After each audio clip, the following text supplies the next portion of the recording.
Lukas pasal 8 ayat yang ke-27 sampai 29.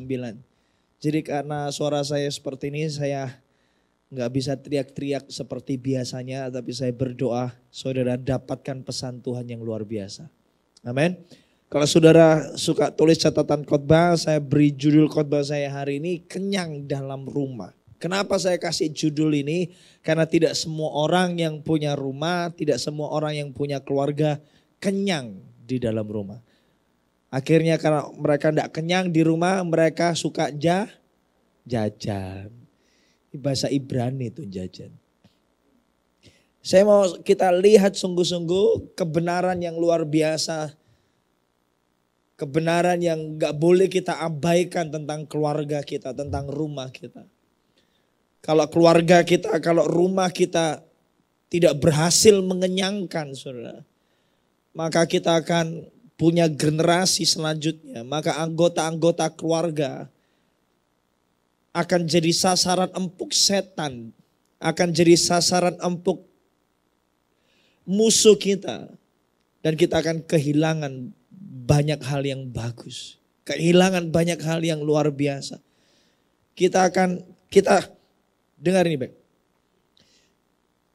Kita gak mungkin bisa menggenapi rencana Tuhan tanpa memulainya lebih dulu di dalam keluarga kita. Bahwa rencana Tuhan itu selalu dimulai, selalu berawal di dalam rumah kita.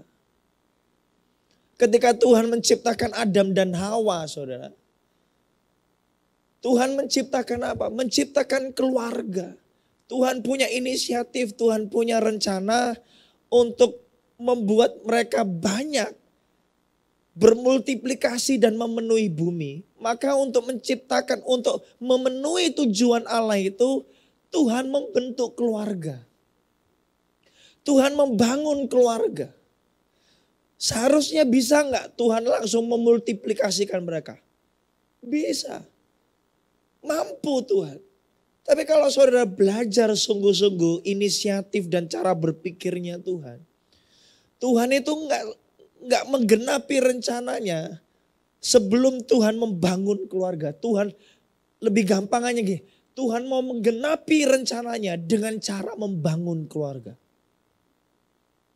Rencananya enggak bisa terwujud dengan sempurna tanpa dia membentuk keluarga. Shalom. Enggak ada orang hebat. Enggak ada rencana Tuhan yang terjadi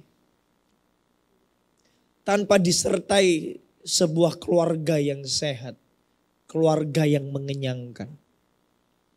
Dan sebaliknya karena iblis tahu betapa pentingnya rumah, betapa pentingnya keluarga. Saya mau beritahu saudara semua bahwa keluarga kita, bahwa rumah kita adalah target pekerjaan setan. Kalau setan mau bekerja dalam kehidupan seseorang, dia akan gocor, dia akan utik keluarganya. Halo? Sumber masalah terbesar dari sebuah bangsa, atau jangankan bangsa, sumber masalah terbesar dari kehidupan seseorang, kita akan pasti menemukan mayoritas persentase terbesarnya adalah karena dia tidak memiliki keluarga yang baik. Halo? Shalom. Setuju dengan saya? Akarnya selalu di keluarga. Makanya kita kalau lihat Lukas pasal 8 ayat 27 sampai 29. Boleh gak satu orang bantu saya untuk baca? Setelah Yesus naik ke darat, datanglah seorang laki-laki dari kota itu menemui dia. Orang itu dirasuki oleh setan-setan dan sudah lama ia tidak berpakaian dan tidak tinggal di dalam rumah, tetapi dalam pekuburan. Ketika ia melihat Yesus, ia berteriak lalu tersungkur di hadapannya dan berkata dengan suara keras, "Apa urusanmu dengan aku? Hai Yesus anak Allah yang maha tinggi, aku memohon kepadamu supaya engkau jangan menyiksa aku." Ia berkata demikian sebab Yesus memerintahkan roh jahat itu keluar dari orang itu. Karena sering roh itu menyeret-nyeret dia, maka untuk menjaganya ia dirantai dan dibelenggu. Tetapi ia memutuskan segala pengikat itu dan ia dihalau oleh setan itu ke tempat yang sunyi. Kita baca bahwa orang ini begitu sempurnanya pekerjaan iblis dalam kehidupan orang ini. Sampai dia begitu dirasuki setan, dia tidak sadar diri, dia kehilangan diri. Sebelum itu dengar ini Beb. Setan itu punya level keberhasilan pekerjaan dalam kehidupan kita. Level tertingginya adalah, level tingkat keberhasilan tertingginya adalah dia berhasil merasuki kita sepenuhnya utuh. Artinya setan pegang kendali. Setuju dengan saya? Makanya kita bisa lihat orang ini kehilangan kesadarannya karena setan mengendalikan dirinya secara penuh. Tapi jangan berpikir bahwa setan itu cuma pekerjaannya cuma seperti itu saja. Sampai kalau nggak dikendalikan penuh sama setan berarti setan nggak bekerja dalam hidupnya. Enggak. Setan juga bekerja dalam kehidupan kita. Jangan lupa bahwa iblis musuh kita masih aktif bekerja dalam kehidupan kita. Sekalipun mungkin dia tidak berhasil menguasai kita sepenuhnya. Tapi dia masih aktif bekerja. Dia setia, dia tekun. Salah satu nilai positif dari setan adalah dia tekun. Bahkan lebih tekun dari kita. Dia mau terus bekerja. Dia mempengaruhi kita. Level tertingginya dalam merasuki. Kalau dia nggak berhasil merasuki, dia akan mempengaruhi kita. Beda nggak antara mempengaruhi sama merasuki? Beda. Merasuki itu artinya pegang kendali penuh. Mempengaruhi itu dengan cara pikiran kita, dengan keadaan tertentu. Untuk mengarahkan kita kepada satu tempat dan lain sebagainya, itu mempengaruhi. Pernah ketemu marketing yang berusaha mempengaruhi saudara? Halo, Bapak Ibu, selamat pagi. Dengan persuasifnya dia, dengan caranya yang luar biasa, dia mau mempengaruhi. Orang Gerasa ini adalah contoh, adalah seperti sebuah gambaran apa yang iblis coba lakukan dalam kehidupan manusia. Apa yang iblis coba kerjakan dalam kehidupan manusia. Di tingkat tertingginya kalau sudah sangat berhasil, maka inilah yang terjadi. Tapi kalau kita lihat orang Gerasa ini, ketika dia berhasil, iblis berhasil mengerjakan rencananya yang luar biasa dalam kehidupan orang ini. Tandanya yang paling utama itu ini. Coba lihat. Orang itu dirasuki oleh setan-setan dan sudah lama ia tidak berpakaian. Dan apa? Halo? Tidak tinggal dalam rumah. Saudara nggak baca orang dirasuki setan suka tinggal dalam rumah.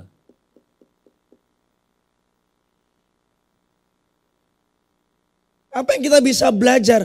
Dengar ini baik-baik. Iblis itu akan berusaha keras bekerja untuk menjauhkan kita dari rumah kita.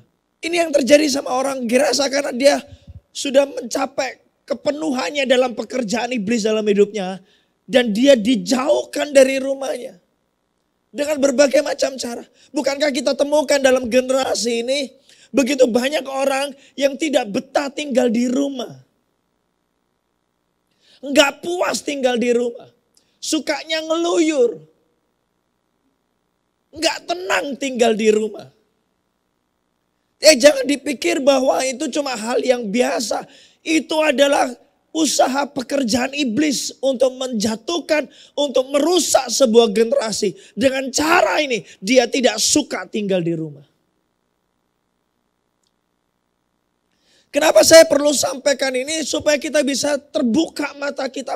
Bahwa keluarga kita, bahwa rumah kita punya peran yang penting untuk rencana Allah terjadi. Makanya iblis dia suka itu. Dia berusaha menjauhkan kita dari rumah kita. Dengan berbagai macam cara. Agak lucu saya teriak-teriak kayak gini ya.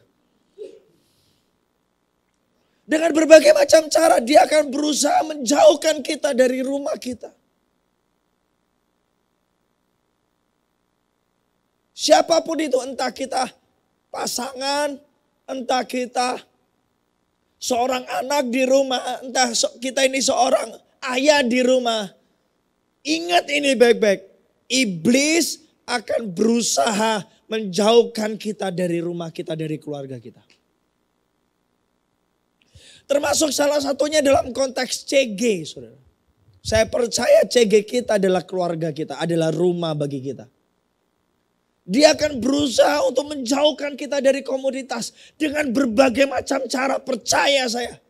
Saya sudah jadi hamba Tuhan puluhan tahun dan saya lihat kalau iblis mau bekerja dalam kehidupan seseorang, dia akan jauhkan dia dari komunitas. Entah dengan konflik, entah dengan kekecewaan, entah dengan asumsi-asumsi. Dia akan berusaha jauhkan kita dari komunitas. Karena kalau kita sendiri, dia berhasil, dia dengan leluasa memangsa kita.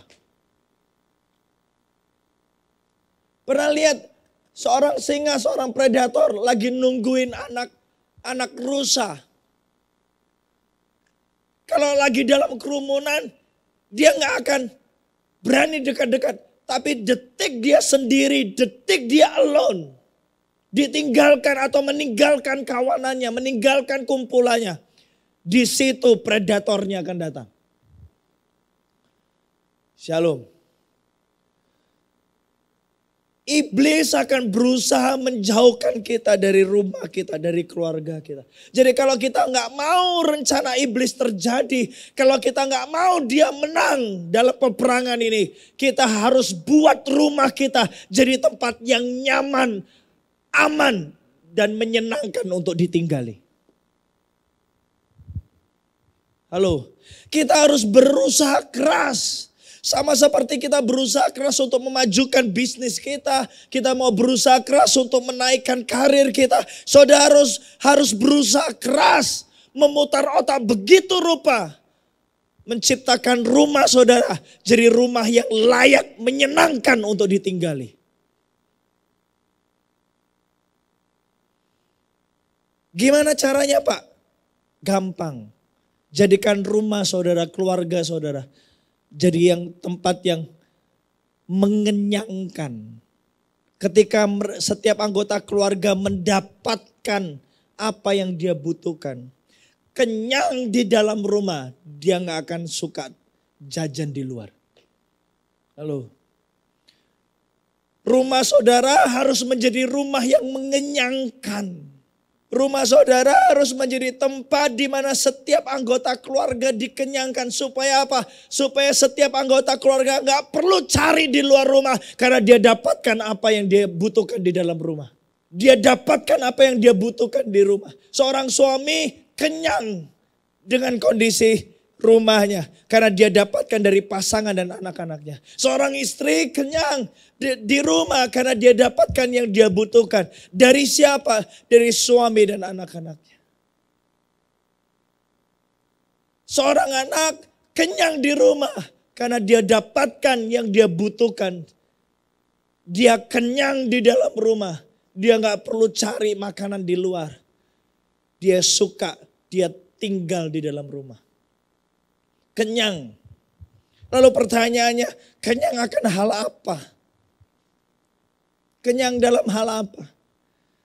Orang Gerasa tadi dikatakan selain tidak tinggal dalam rumah, dikatakan bahwa orang Gerasa ini ketika iblis begitu berhasil melakukan apa yang dia mau di dalam diri orang Gerasa ini tidak berpakaian. Tahukah saudara kalau saudara kenyang dalam rumah maka saudara akan berpakaian. Apa itu pakaian? Pakaian itu melambangkan identitas saudara. Pakaian itu melambangkan gambar diri saudara. Saudara akan bisa melihat gambar diri seseorang dari caranya dia berpakaian. Betul? Setuju gak? Makanya cara kita berpakaian berbeda. Kenapa? Karena identitas kita, cara kita melihat diri kita berbeda. Ketika gambar diri seseorang rusak, maka rusaklah cara dia berpakaian. Makanya saudara ketemu sama orang gila yang tidak berpakaian. Kenapa? Sudah hancur, gak punya gambar diri. Yang lebih sedang lagi, saudara akan melihat orang-orang yang punya cara berpakaian yang aneh, yang nyeleneh. Kenapa? Karena gambar dirinya yang rusak. Gambar diri seseorang terlukis dari caranya dia berpakaian. Apa saya masuk di akal saudara? Setuju gak? Ya kan? Kalau saudara datang ke gereja dan cuma OT-OT-an saja, itu berarti saudara perlu didoakan dan dikonselingi. Saudara. Kalau saudara datang ke sini dan cuma pakai pakaian renang, saudara perlu dikonselingi. Dan dengar ini bebek, kalau saudara harus memakai pakaian tertentu supaya saudara merasa aman dan nyaman. Maksud saya adalah pakaian yang sangat terbuka. Berarti ada sesuatu yang salah dalam hidup. Saya nggak perlu memakai pakaian tertentu supaya saya merasakan keberhargaan dalam hidup saya. Saudara ngerti maksudnya? Pakaian melambangkan identitas kita, melambangkan gambar diri kita. Rumah saudara harus menjadi rumah di mana setiap anggota keluarga kenyang akan setiap pujian dan pengakuan. Kenapa? Karena pujian dan pengakuan membentuk gambar diri yang sehat dalam hidup kita. Dalam diri kita. Pengakuan dan pujian. Rumah saudara harus jadi tempat yang mengenyangkan untuk mereka dapatkan itu. Pujian dan pengakuan. Kepada siapapun, kepada istri kita, kepada anak kita, kepada suami kita. Akui dia, puji dia.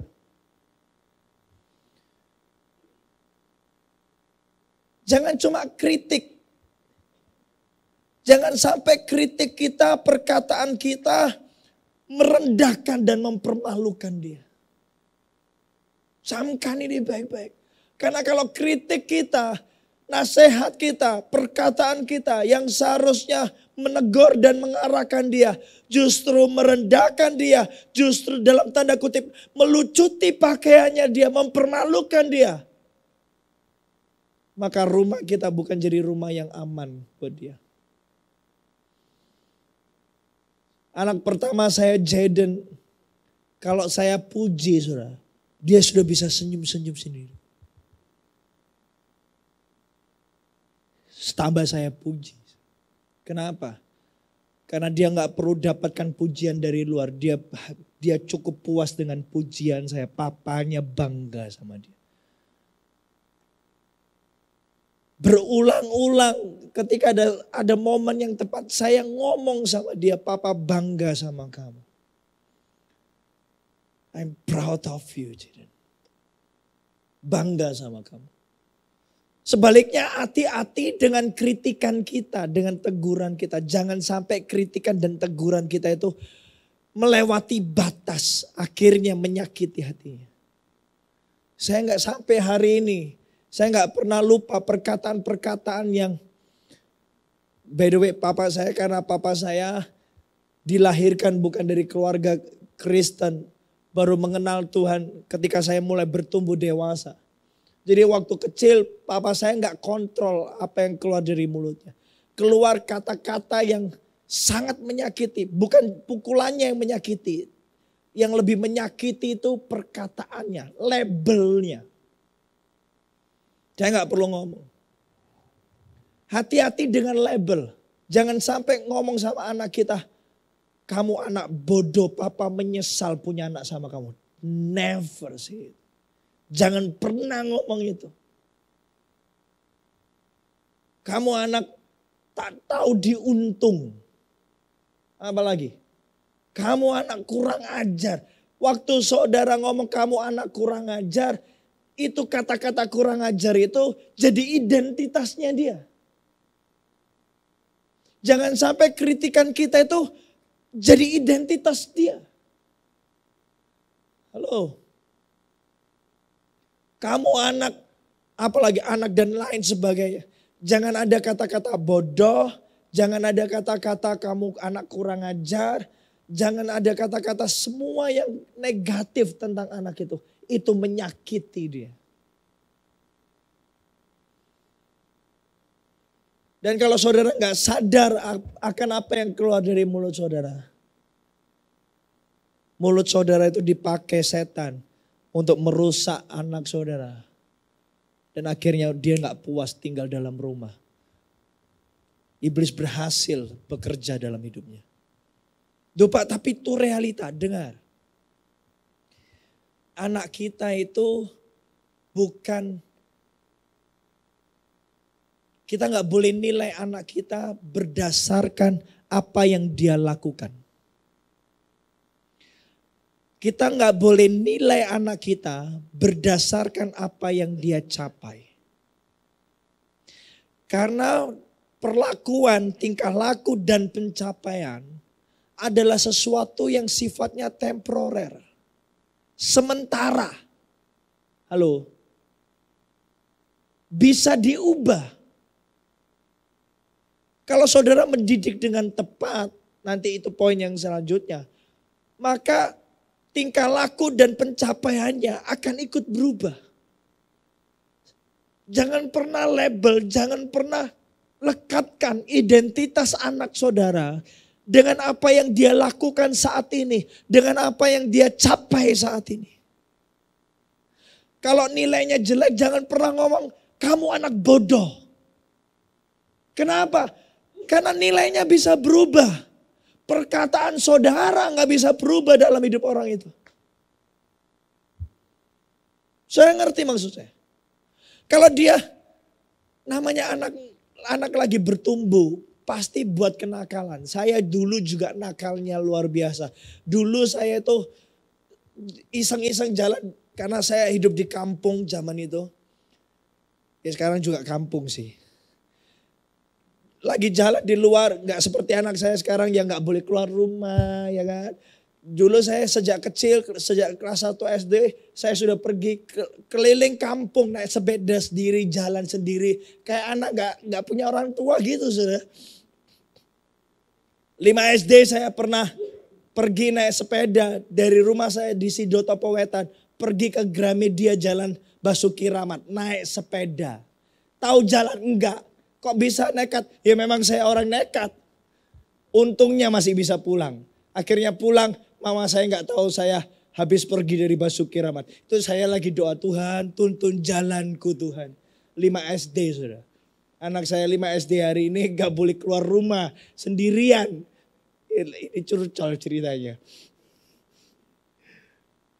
Tapi dulu saya pergi keluar dari rumah, terus tiba-tiba di jalan, saya pelihara ayam horen di rumah. Terus ayam saya cuma 2, saya pikir kalau banyak itu asik ya punya ayam banyak. Saya jalan ketemu sama ayam kampung tetangga saya lagi punya anaknya kecil-kecil gitu. Saya ambil anaknya 2 langsung lari. Pendeta saudara adalah pencuri. Tapi saya bersyukur mama saya cuma marah kepada saya dengan apa yang saya lakukan. Saya nggak pernah dilabel kamu pencuri. Ngerti maksud saya? Karena apa yang saya lakukan sifatnya temporer. Sifatnya sementara pada saat itu. Ini jangan cerita-cerita loh ya. Sungguh. Nggak direkam. Oh terlanjur ya wis. Selek ya wis. Jangan label pasangan saudara dari apa yang dia lakukan. Puji dia karena pujian saudara. Pengakuan saudara. Itu membentuk identitasnya dia. Membentuk gambar dirinya dia. Hati-hati dengan kritikan. Selain kata-katanya, momennya. Jangan sampai, makanya Alkitab tuh ngomong gini. Ini saya juga masih belajar. Jangan permalukan anak-anakmu. Jangan timbulkan amarah di hati anak-anakmu. Kalau kamu ketemu sama orang lain, ini bukan anak-anak. Yesus ngomong kalau kamu ketemu sama orang yang perlu kamu tegur, panggil dia 4 mata. Supaya apa? Teguran saudara jelas, clear. Bukan mempermalukan dia di depan umum. Karena teguran saudara akan jadi teguran yang mempermalukan ketika itu disampaikan di khalayak umum. Kalau saudara mau negur, mau kritik, mau kasih masukan, 4 mata. Kalau saudara umumkan itu bukan teguran, itu namanya mempermalukan. Halo, kalau anak saudara lari-lari, lebih baik digandeng. Kalau saudara mau ngomong sesuatu, bisikin dia, jangan permalukan dia. Saya pernah buat kesalahan yang gak saya sengaja. Anak saya yang pertama cukup sensitif. Dia gak lagi dengar. Satu kali kita lagi berenang di salah satu hotel, lagi liburan berenang. Lalu saya gak sengaja lihat di celananya ada bercak, agak kayak bercak kuning. Saya ngomong sama dia, buat saya gak keras sudah. Dan posisi hari itu di kolam itu gak terlalu banyak orang, cuma ada 1-2 anak. Jadi ada kotoran di celanamu. Coba kamu cek. Sebenarnya kotoran di waktu itu saya gunakan bahasa yang lain. Saya gak mau sebut itu. Ada kotoran itu. Coba kamu cek. Coba kamu pergi ke kamar mandi. Dia pergi ke kamar mandi. Dia balik sudah menitikan air mata. Dia malu. Dia merasa. Saya coba ajak ngomong. Gak mau. Dia langsung kehilangan moodnya. Kenapa Jaden? Saya tahu. Dia malu. Dia malu toh, itu ada orang-orang tuh. Nanti jadi dipikir buang kotoran di celana, malu toh Pak, ada orang-orang. Padahal itu bukan kotoran. Itu memang bercak kuning yang. Apa yang saya lakukan? Saya langsung minta maafin Papa ya. Saya tahu saya salah. Tapi saya sadar hari itu ternyata di momen yang tidak tepat, maksud baik kita itu bisa jadi sesuatu yang mempermalukan ketika kita melakukannya di depan umum. Halo, hati-hati saudara. Rumah harus menjadi rumah yang mengenyangkan. Kita akan kenyang akan pujian dan pengakuan. Keluarga harus menjadi tempat di mana kita menemukan identitas kita. Jangan label anak saudara, jangan label istri saudara dari apa yang dia lakukan. Kasih dia identitas. Kasih dia sebuah kata-kata, pengakuan. Kamu anak pandai. Kamu anak berhasil. Saya selalu ngomong sama anak-anak saya, Jaden kamu ganteng. Saya ngomong sama Samantha, kamu cantik. Cuma memang rodok pencilaan gitu aja loh. Karena kata-kata kita membentuk identitas kita. Orang yang kita sayangi. Amin. Selanjutnya dikatakan, ayat 29 ngomong gini, ia berkata demikian sebab Yesus memberitakan roh jahat itu keluar dari orang itu karena sering roh itu menyeret-nyeret dia.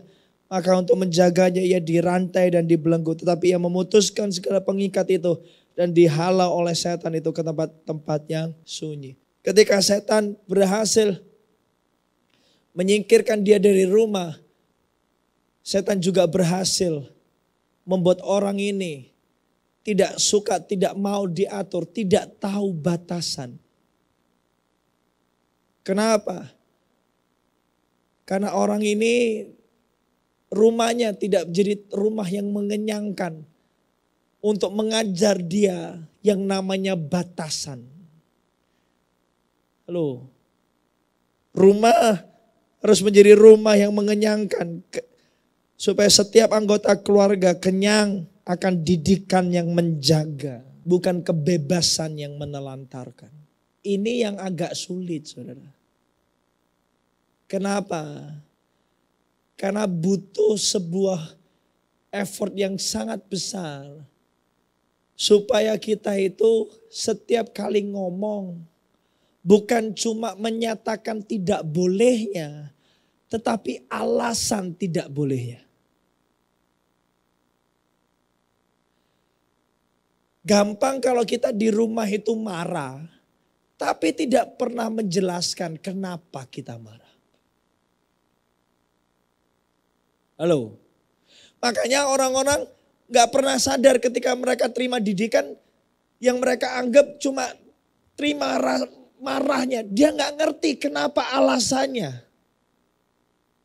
Kalau dia ngerti alasannya, dia akan mampu menjaga dirinya sendiri. Sebenarnya itu kan tujuan didikan. Dia mampu mengerti batasan-batasannya. Dia gak perlu dirantai supaya dia membatasi dirinya sendiri. Dia gak perlu dirantai untuk mengenali batasan. Batasan itu harus dikenal dari dalam sini.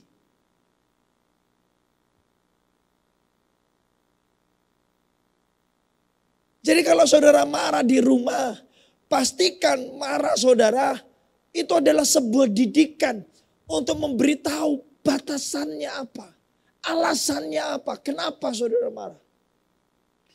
Jangan jadi papa yang ngomong kalau ditanya anaknya, Pak kenapa ini gak boleh? Pokoknya karena papa ngomong gak boleh. Gak bisa saudara, kita hidup di generasi yang anak-anak kita semakin kritis. Dunia sudah semakin luar biasa. Pastikan betul. Kalau saudara ngomong tidak boleh, saudara harus sampai di level mereka bisa mengerti kenapa itu tidak boleh. Akhirnya mereka ngerti. Ketika mereka berhadapan di situasi yang sama, mereka tahu ada batasannya. Ini gak boleh dilewati. Halo, shalom. Akan repot kalau saudara melahirkan sebuah generasi yang tidak tahu batasan di rumah. Sampai orang luar yang harus membatasi mereka dengan rantai. Betapa itu menakutkan. Kenapa? Karena mereka gak punya rantai dalam tanda kutip di dalam diri mereka sendiri. Ada amin. Saya punya prinsip ini. Lebih baik kita menerima didikan atau teguran di dalam rumah daripada hukuman di luar rumah. Gak perlu anak kita, gak perlu pasangan kita dirantai di luar rumah. Karena dia sudah dapatkan pengajaran yang terbaik di dalam rumah. Didikan yang terbaik di dalam rumah. Ajar. Pemimpin-pemimpin CG. Tugas kita untuk memuridkan. Ketika kita menyampaikan sesuatu, tidak setuju dengan sesuatu hal, sertakan alasannya kenapa saudara gak setuju. Di gereja ini kita tidak menganut prinsip pokoknya kata pemimpin tidak boleh, enggak. Saudara gak akan temukan itu. Pokoknya kata Pak Lukas A, enggak. Saya akan kasih alasannya, saya akan jelaskan apa yang saya pikirkan. Dan kalau saudara gak setuju dengan apa yang pikirkan, mari kita diskusi dan kita temukan formula yang lebih baik, pemikiran yang lebih baik. Tapi kita harus sepakat sama-sama untuk yang terbaik. Amin. Ada amin. Rumah harus jadi rumah yang mengenyangkan. Supaya rencana Tuhan terwujud dengan sempurna. Kenyang akan pengakuan, kenyang akan pujian. Saling puji dong. Amin. Coba lihat kanan kiri ya. Kasih pujian yang tulus sama istrinya. Istriku kamu tambah cantik. Lakuin. Jangan pura-pura gitu. Kokian boleh dia hampiri Cik Lilinya. Puji. Amin. Akui. Jangan gak pernah muji, kritik terus. Yang selanjutnya kalau saudara melihat sesuatu yang gak beres. Jangan telantarkan, jangan biarkan. Biarin. Nanti kan dia tahu sendiri. Jangan dong, kasih tahu. Tapi kalau saudara kasih tahu, sertakan alasannya, sertakan pemikiran saudara. Amin. Saya berdoa, rumah kita jadi rumah yang mengenyangkan. Rumah kita menjadi rumah yang bukan hanya sehat, tapi setiap anggota keluarganya dikenyangkan di rumah itu. Amin. By the way, teman-teman worship ministry hari ini, mereka rela datang pagi jam 7 pagi untuk latihan supaya bisa melayani kita. Boleh kasih pujian sama mereka? Kita masih dengkur ya kan, mereka sudah latihan. Luar biasa. Juga teman-teman yang bertugas di belakang, yang setiap minggu bertugas tanpa lelah untuk melayani saudara. Boleh kasih aplaus? Itu aplausnya kok nanggung banget gitu. Ya, kayak gak rela gitu kan. Yes. Thank you. Kita ciptakan yuk gereja ini, rumah kita, keluarga kita jadi tempat yang mengenyangkan.